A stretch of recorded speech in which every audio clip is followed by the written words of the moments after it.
Hello everyone, I am Jaina Jane Imadurabli. In this video, I will tell you what are the 30 articles of UDHR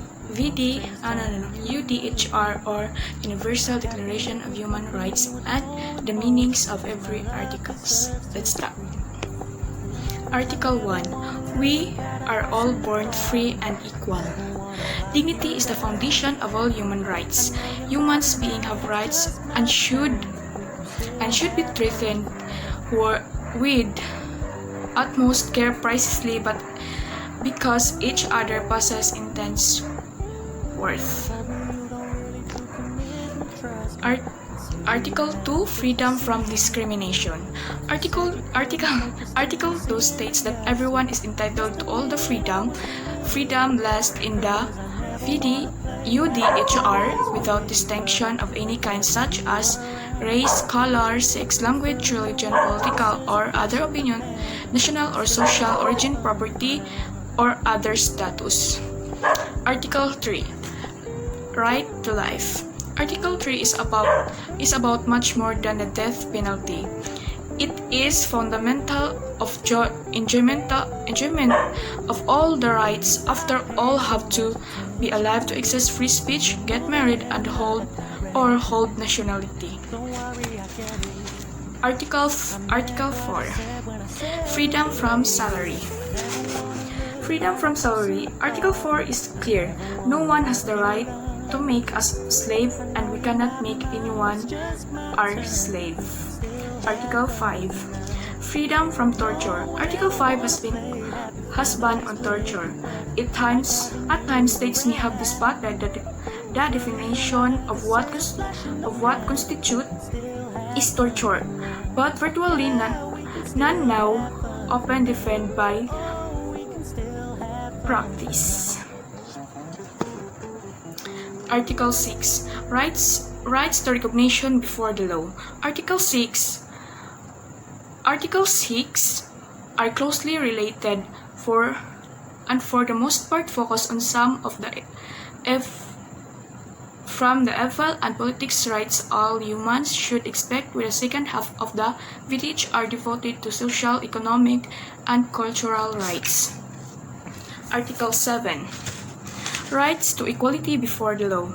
Article 7 says the law is set the same from everyone, at most that everyone treated in all these categories. Article 8. Rights to remedy. The breach of effective remedy of everyone found in Article 8 is an intrinsic of all to neglected part of the system of providing justice. Article 9. Freedom from arbitrary detention. The abuse of by psychiatrists to keep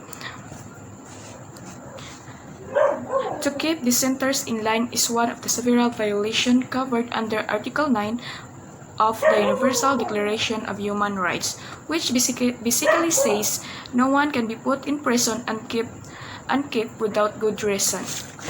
Next, Article 10. Right to a fair trial. The right of a fair trial is at the heart of Article 10. One more section of the 1948 Universal Declaration of Human Rights that aims to present a reputation of the atrocities of Hitler's Germany, where complaint judgments judged and court. Article 11. Presumption of innocence and international crimes. At first glance, Article 11 says that every human being is innocent until preventively fundamental element of fair trials and the rule of the law, and a concept everyone can understand. Article 12. Right to privacy. Privacy is often asserted as a gateway right that rainforests or the rights online or offline, including the right to equality and non-discrimination and freedom of expression and assembly. Article 13. Freedom of movement. Article 13 is the Universal Declaration of Human Rights. Guarantees freedom of movement. You should be able to travel around your own country and choose where you live. Article 14. Right to asylum. Article 14 of the UDHR grants the right to seek and enjoy asylum from persecution. This right, in addition to keep the right to live one's own country.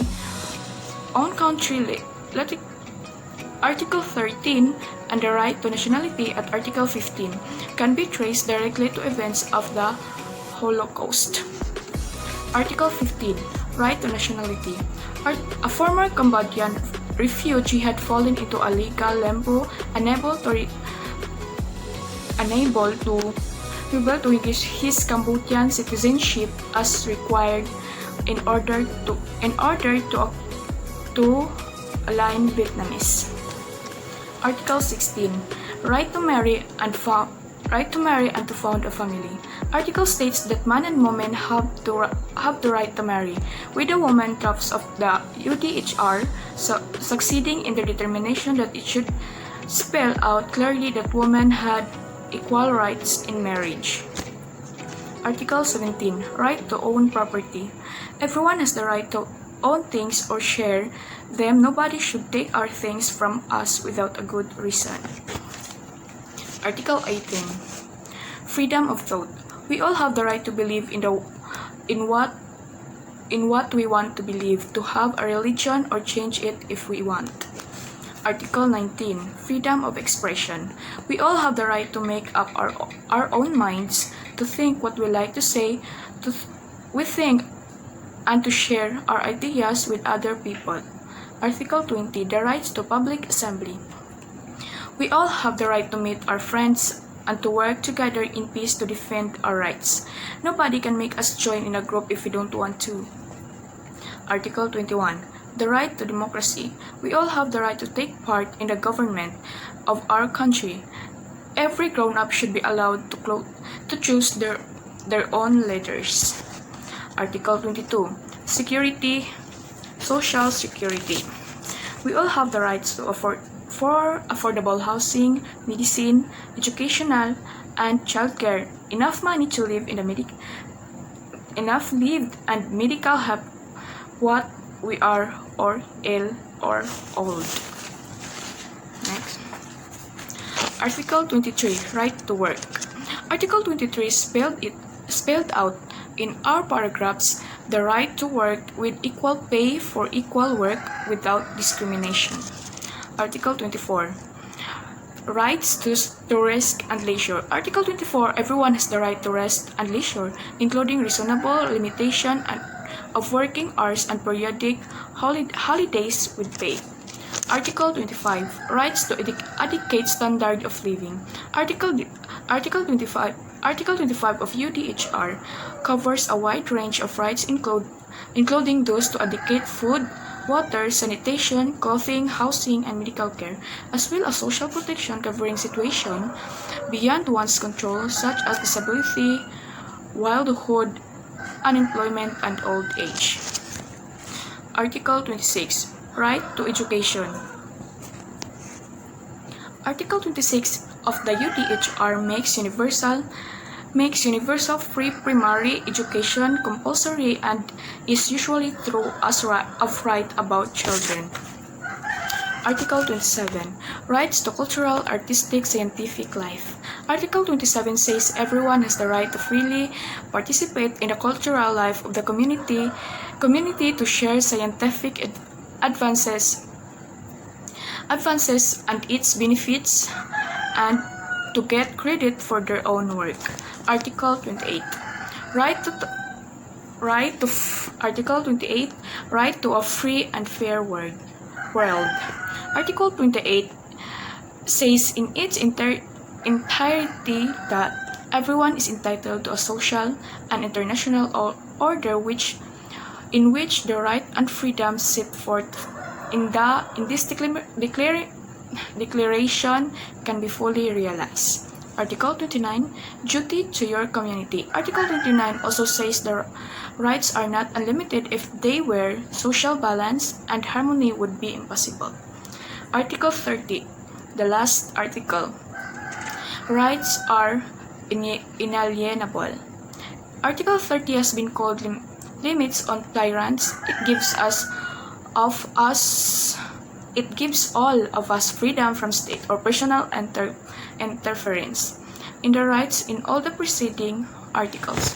So that is all of the United Declaration of Human. So that's are the 30 articles of Universal Declaration of Human Rights. And that's all. So thank you. Please don't forget to give me a thumbs up. Thank you for watching.